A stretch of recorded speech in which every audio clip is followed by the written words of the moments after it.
Bears quarterback Caleb Williams. Isn't it amazing when you draft a quarterback, even if they don't succeed early, it makes the franchise much more interesting. So Caleb Williams had a moment of honesty. He said, it's getting really frustrating. Over the years, I work really hard on my accuracy, and I'm really kind of struggling at times. I pride myself. Not being accurate, not being on time is a really frustrating thing for me, and he has struggled this year. So this is where, in my business, in this little TV radio business, the media never wants to be wrong, so a lot of people in the media are terrified to have a strong opinion. And there is a fine line from rushing to judgment and identifying the truth. It's a fine line, I get that. But 3 games in, and we were right, C.J. Stroud's better than Bryce Young. Bigger, stronger, more accurate, more self-awareness. He's better. That was not rushing to judgment. You all watched American Idol or The Voice. How many keys does it take? How many lines does it take? How many lyrics? The melody. Can you tell in like 9 seconds? C.J. Stroud, 3 games in, better than Bryce Young. It's been right. By the way, 5 games in, same draft class. Justin Herbert, Tua. Herbert was better. He was breaking records and didn't have an elite coach. He was bigger, he was stronger, he was more mobile, he could take hits better. It took about 5-6 games. Herbert's better than Tua.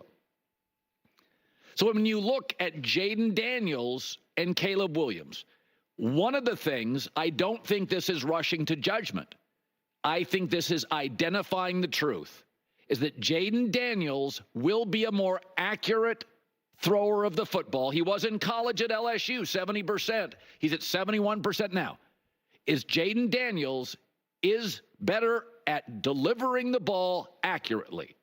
So far this year, Jayden Daniels, it would set an all-time rookie record, 71.5% completion percentage. Caleb Williams is close to the borderline, 61. Passer rating, 106.7 to 83. So accuracy is a big deal in the NFL, and I don't think it's rushing to judgment to say that, yes, Jayden will be a more accurate distributor of the football in his career, and that matters a lot. And here's something else, because they're both mobile. Leadership. We saw it in college with Caleb. He can be moody. He can brood. We've never seen that with Jayden Daniels.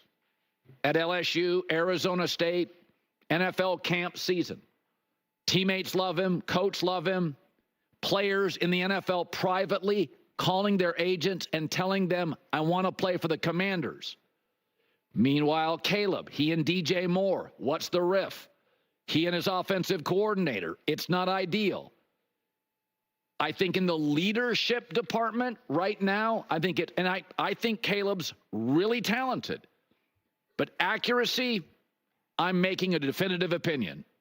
It's just easier. Jayden is an easier, got a better rhythm. It's more effortless. He's just a more accurate deliverer of the football. And we knew that coming out of college. That was the knock. That's what the scout said. And we all said it. Caleb can get a little inaccurate. You got to pull him back in to the fairway. He can get off in the weeds sometime. Mechanics, sidearming it. That's why it was compared. And leadership. The things that people question, the fingernail stuff, the jumping in the crowd, the moody, the brooding, a little bit with Caleb, I think we've seen it. And we've seen no sign of that. Nothing but great leadership from Jayden Daniels. So right now, today, that doesn't mean Caleb couldn't win a Super Bowl or be dominant if he gets the right coach. That's not what I'm saying. But accuracy and leadership, I think there's a separation so far. I think Caleb's been noisy. The Bears have been noisy. And Washington just keeps blowing people out and competing with the best teams in the league. Okay. We got to put some of this in perspective. I hear everything Colin is saying. But first off, let's actually look at accuracy and not just completion percentage. Because he keeps saying accuracy. And when I say accuracy, I mean something different. I actually look at the more advanced analytics of it. I actually just did this recently. And it's really percentage of on-target throws per pass attempt, excluding spikes and throwaways, right?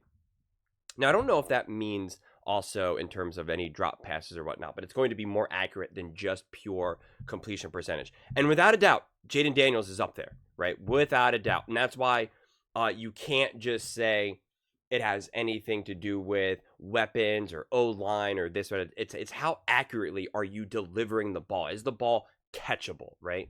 And that is something that Caleb Williams has struggled with. He is at the bottom, right? He is under Bryce Young, for that matter, right? He is at 68.9%. He's one of only 2 quarterbacks that's below 70%.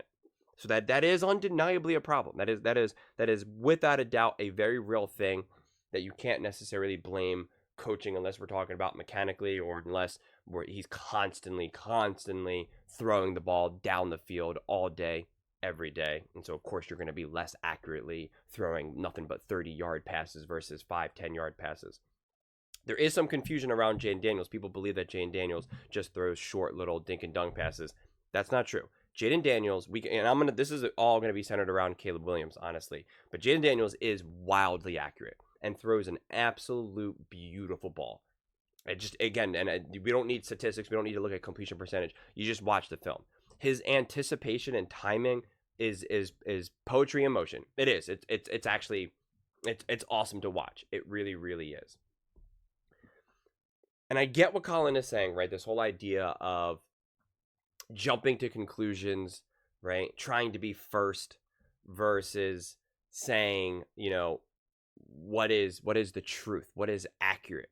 And I agree. I always strive to be accurate, which is why I always push for patience. When I first started this channel, I actually really struggled with this idea of solidifying opinions so firmly, because we see this in the media, right? We see this on shows, and it was actually one of the other reasons why I decided to start this channel, and in hopes that it would resonate with other people.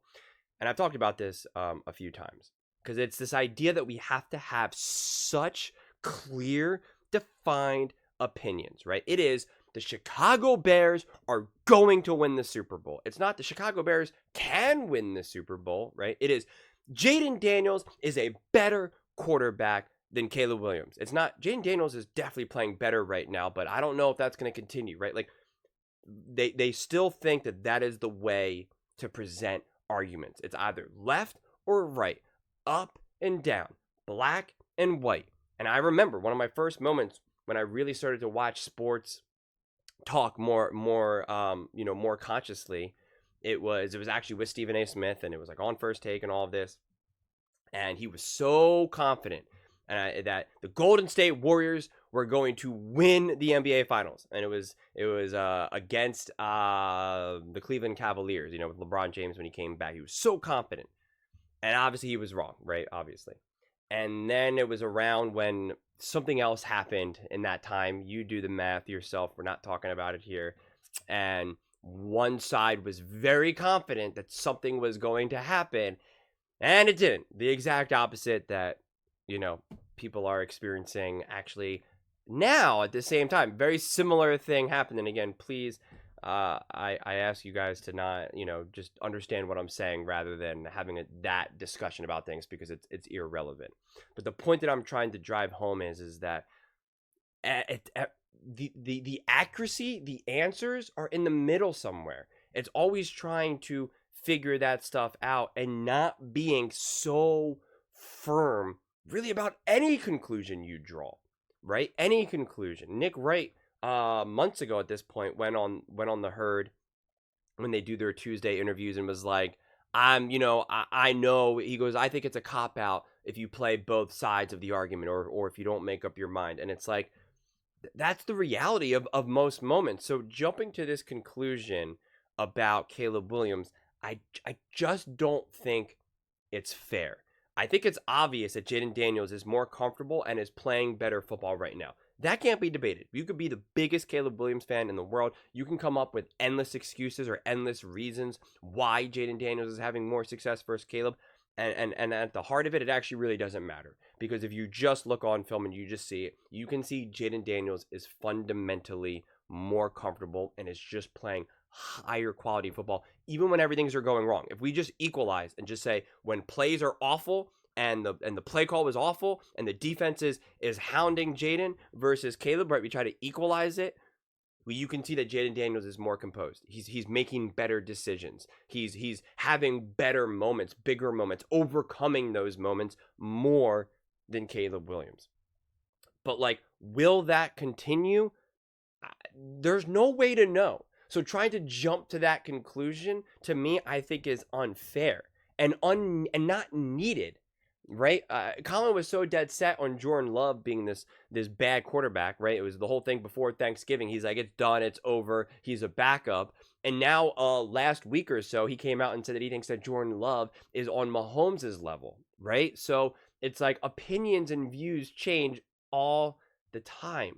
So to kind of already put some sort of ceiling or cap on Caleb Williams, I just don't think it's fair, and I don't know how necessary it is, right? I personally don't think so. I really don't. And again, I'm way high on Jayden Daniels. I got endless videos of Jayden Daniels, obviously.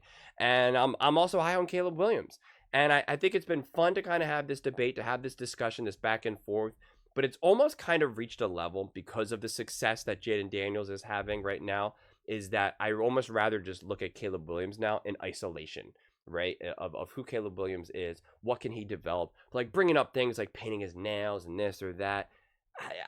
I don't see why. I don't see it mattering right now. Has he been noisier? Without a doubt, right? Like, has he had more questionable things technically off the field, and not in like a big negative way, right? Like when we usually talk about off the field issues and, you know, people getting in trouble with the law and stuff like that. So obviously on a spectrum, not that at all. But it's undeniable that Jayden Daniels has had a smoother integration into the NFL, right? And he's had success early on, which then has really helped. And then he faced adversity after already having a foundation of success that it's going to make you so much better off. You're right. It's like facing adversity when you're rich versus facing adversity when you're poor, right? You're coming from a much stronger place if you're rich versus poor. That goes without saying, right? If you get in a car crash and you're poor, it's a lot harder to deal with it than if you get in a car crash and you're rich, right? So that's kind of where Caleb Williams is right now. And I've said this before the season ever started. Cliff Kingsbury and Jayden Daniels, right? That is where so much of this magic is going to happen, right? Is Cliff Kingsbury. If you take out Cliff Kingsbury and put in any old OC, you're just not going to have as smooth of an integration. I do think that Jayden Daniels would still thrive and would still show his level of accuracy, his leadership, all of that type of stuff. But it just cannot be denied the impact Cliff Kingsbury has had on, at the very minimum, integrating and being a bridge for Jayden Daniels from college to the NFL. Even if you don't want to give him any more credit than that, which he deserves it, but even if you don't, it just can't be denied, right? It just can't be denied at the minimum, right? He took off his jacket and put it over the puddle and let Jayden Daniels step over it, okay? So Caleb has not necessarily had that, right? From the jump, people really kind of question. But Caleb has not done a good enough job for helping himself either. He is legitimately missing throws, being inaccurate. Like there are fundamental issues for Caleb. So that's why the opinion of Caleb, at least on the negative side, from my viewpoint, is being compounding. And this was highlighted perfectly in the game of the Chicago Bears versus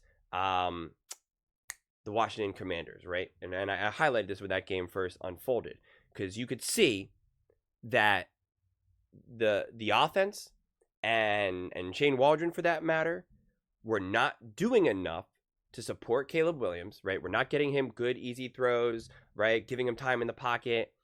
And even when he was delivering the ball accurately, drop passes, like truly in the hands drop passes.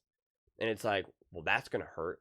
And then the next play, the next drive, someone is open, or Shane Waldron now finally does dial up a great play where someone is open, and Caleb throws the ball inaccurately. So again, those things start to compound. It starts to be like, this is a mess. And if you're not really watching, you're not really focusing, you're just like, well, what's going on with Caleb? This is a disaster, right? And it's like, well, you know, he's not helping himself out, but also he's not getting support either. And when he is getting the support, it's not connected, right? So it's like, it makes it such a messier situation overall. So I don't know if we're getting a 100% fair representation of who Caleb is right now. So I'm just not going to jump to any conclusions, quite honestly. But the other thing that I really want to emphasize with Caleb is that people want to take issue with some of his leadership roles, which is kind of funny because earlier on the year when it came out that he said that he told the locker room to like pick up trash and stuff or whatever, people praised him. He was praised. Oh my God, this is amazing. This is what a leader does. And I was like, yeah, this is pretty cool, but like let's relax here. And now it's like he's going through what he's going through, and now we're like, he's not that good of a leader. And it's like, well, we're getting whiplash here, right? Like what's the conclusion we're drawing? But the thing that I do want to say is this season and Caleb's career has absolutely undeniably not been what he thought was going to happen, right? It is not the start of the career that he was anticipating at all. We know that without a shadow of a doubt. It's not what he thought realistically was going to happen. It's not what he dreamed his whole life was going to happen. It's not the belief, not at all. And to see him deal with this, I think he's been great. He's not yelling and fighting on the sidelines. He's not getting all weird and isolating. I mean, remember what happened with, there's been plenty of other quarterbacks, Mac Jones and stuff, right? Was having it wasn't his rookie year, but his follow-up years where things started to compound and he starts, playing dirty and go and seeking for answers outside of the Patriots, right? Like things got weird and they got weird quickly.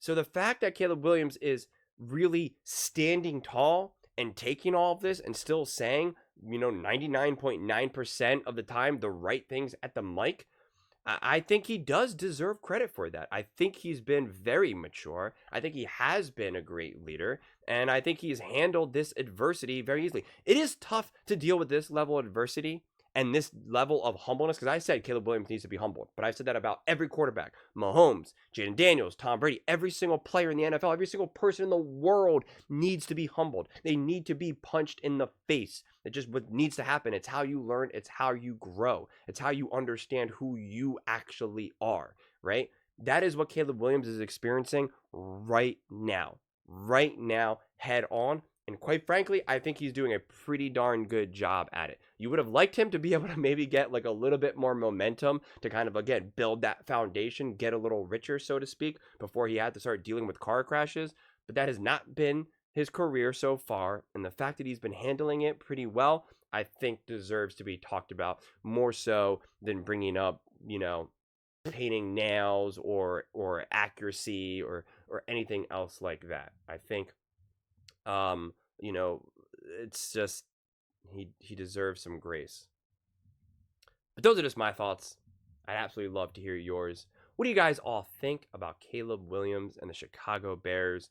Do you think it's clear that Jayden is the best rookie quarterback this season? Do you think it's clear that Jayden Daniels is going to just be more accurate and just a better football overall throughout their careers? And any other concerns that you may have for Caleb or things that you like, let me know in the comments below. I read every single comment, so whether you agree with me or disagree with me, either way, let's get in some discussions, let's get in some fights, but ultimately, let's just have some fun. And please do consider subscribing. We are building an amazing community here, and I'd absolutely love to see you part of it. I want to build something that we all genuinely feel connected to, something that we're really excited to be part of. I think we're well on our way to doing it.